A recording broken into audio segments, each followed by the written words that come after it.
एकतर ब्रह्मानंदी टाळी असते, एखाद्याचा पचका होतो म्हणून पण टाळी मारतात, चांगला वाटतो म्हणून, आणि मुळात बरगळ जाते, जी आपल्या अगदी बरगळ आलेली असते ना ती जाते, म्हणजे आपली पॉवर वाढते.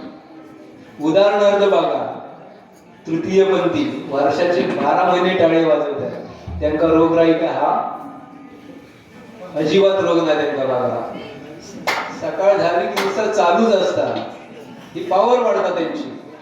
निरोगी राहता माणसा टाळी वाजवण्याने शक्तीचा विषय ना, खरी गोष्ट आहे ती. बघा शक्यतो आजारी पडत नाही, टाळ्याच वाजवत असतात, स्वतःची पॉवर वाढत राहते म्हणून टाळी वाजवतात. माझ्यासाठी काय वाजवलं तरी चालेल.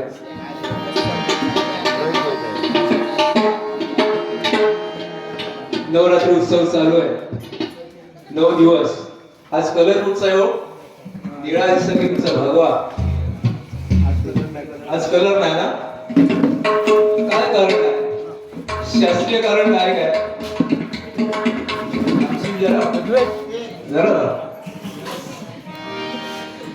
शास्त्रात कुठच्या लिहिलेलं नाही बघा.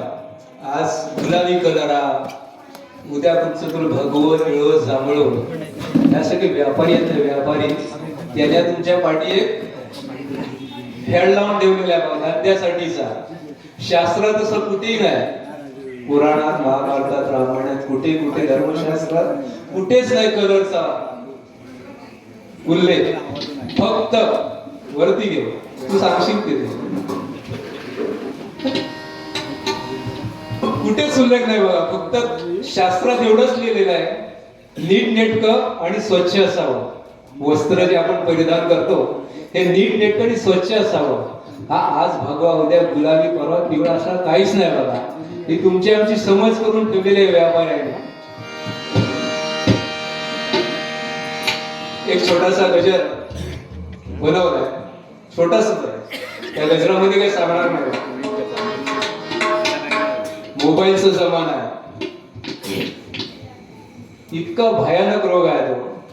तुम्हाला सांगतो, आमच्या जवळच्या अगदी नात्यातले ऍडमिट आहे, काहीतरी कामातनच गेलेले आहे, काही ना कुठेतरी रस्त्यात कुठेतरी फिट येऊन पडतात. डॉक्टर एकच सांगतात कारण काय, तर मोबाईल.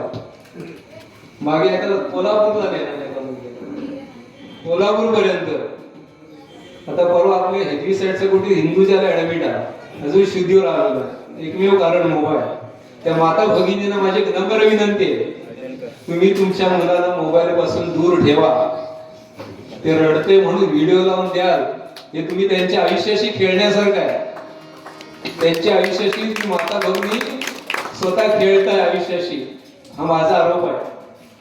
दूर ठेवा. ते रडलं तरी चालेल, रडून रडून गप्प बसेल, आणि ते जे डोळ्यांचे आजार होतात ना त्याच्यावर उपचार नाही बघा. ही अधोगती आहे. रडायला लागला, जेवण करताना मी खानवळ चालू रडायला लागला, व्हिडिओ काढून दाखवता, बाबू तिथेच. स्वतःवर पण नियंत्रण नाही, त्याच्यामुळे ती मुलं पण तशी वागतात. जेवढ्याच तेवढा काम बोलतात, कोण गोधडीत घेऊन राहता. आईशी बाबास काय वाटता, पोरगो आपलं झोपलो, पण 2:30-3 वाजेपर्यंत गोधडीत असतात, बुवा काढीत असतात गोधडीत. अतिशय भयानक परिस्थिती आहे बघा. अजून 10-15 वर्षांनी बघा, प्रत्येक मुलाला तुम्हाला चष्मा लागलेला दिसेल. आता आमच्याकडे पण झालं 54 तर 54 चालू, पण अजून कसा यंग वाटतं ना. आमच्या दादाला म्हटलं, या मुलाला लवकर चष्मे लागणार बघा. एकमेव कारण मोबाईल. म्हणून माता भगिनी नम्र विनंती, मुलांना मोबाईल बस लांब ठेवा. बाकी काही करू, रडला तरी चालेल, 2 धपाटे वाढा. तुला हवे धपाटे, मोबाईल ठेवशील बाजूला, मोबाईल पासून लांब ठेवा.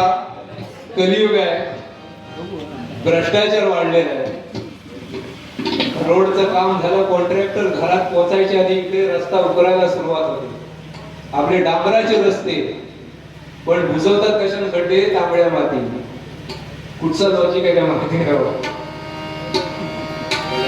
महागाई तर वाढलेला आहे, घरचा ताळमेळ सांभाळताना कठीण होऊन चाललेला आहे. हे गजरातून त्याचा थोडक्यात गजरात काही विश्लेषण करणार नाही, डायरेक्ट गजर घेतो. आणि सगळा बडे जाव माका मोठा म्हणा, ही म्हणजे मला मोठा म्हणा, बाकी काय नाही. परा कुठेतरी पुढारी असं भाषणात उभं राहिलं याच्यासारखं आणि म्हणता माता असं तसं समजू नका मला, मी म्हणता वाघाची अवलाद आहे, वाघाची. मला प्रश्न पडला, त्याच्या आई वडिलांचं लग्न झालं लगेच बाबा परदेशात गेले की काय, वाघाची अवलाद मी, काय लॉजिक आहे? बाबी वाघासारखा लढवय ठीक आहे ना, वाघाची अवलाद, अवलाद कोणाला म्हणतात? आपल्यापासून पैदाच ती अवलाद. कधी ते वाघ कधी गेलो, काय बोलायचं काय नाही, काही भान नाही बघा. तोंडात येईल ते बरळायचं, चुकीचं आहे बघा. बोललं पाहिजे, तारतम्य बाळगून बोललं पाहिजे. असो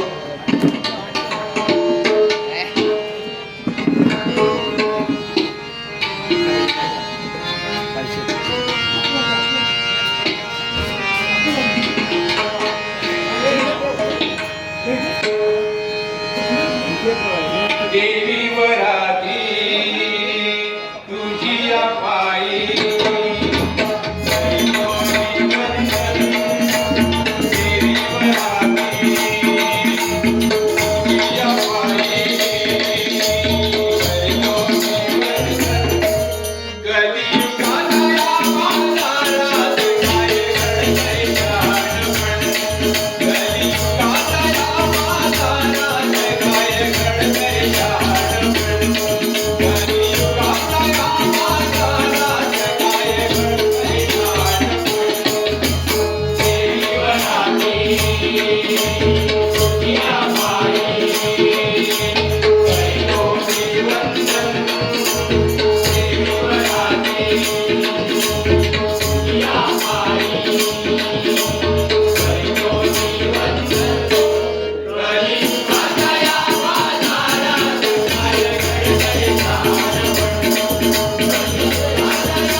माणूस संवाद साधायचा एकमेकांजवळ. पण आता घरात बाप लेक पोरगा पोरगी, घरातल्या घरात चार दिशेला चौघांची तोंड असतात. तो काळ वेगळा होता, सगळी जमायची, एकाठिकाणी चर्चा चालायची, संवाद व्हायचा, त्यातून काहीतरी चांगलं घडायचं. आता काय नाही, आता इसकडण्याशिवाय काय नाही बघा. आली ढकलली तिकडे, आली ढकल, असला प्रकार चालला. म्हणून म्हणतोय